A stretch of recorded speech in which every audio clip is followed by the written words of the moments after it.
Since the launch of the free quality education package by President Bio, advocates of blindness education have always called on the Ministry of Basic and Senior Secondary Education for inclusion of the blind into the scheme. The ministry, in turn, has since been working on the demands to have at least core textbooks transformed into braille material to ease the hassle on blind pupils and schools for the blind in various parts of the country. Mott MacDonald, an international NGO, has supported the Educational Center for the Blind and Visually Impaired printing press to transcribe English language textbooks into braille. Thomas Aliu is the director of the Educational Center for the Blind and Visually Impaired. Blindness education is a luxury. It is a luxury to educate a blind child. Because of this expensive nature of blindness education, sometimes government and even other stakeholders tend to forget about it.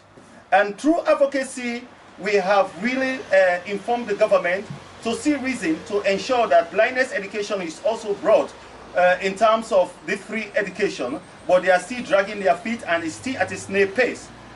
I'm happy that the Mott MacDonald, a UK-based international organization, saw the need to ensure that they support blindness education. He applauded the organization for coming to the aid of the blind, noting that the help will add value to blindness education in the country. Mr. Aliu said government will need to do something in addition to what MacDonald has done.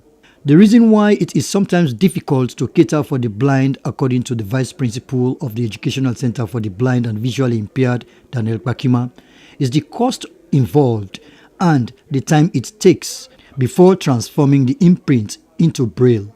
We also proofread because we want to eliminate double lines. Sometimes the embosser embosses on top of lines. So if you proofread the braille, you are going to help to ensure that you highlight that line that has been doubled to the editor, the imprint editor or the gentleman on the system, the computer.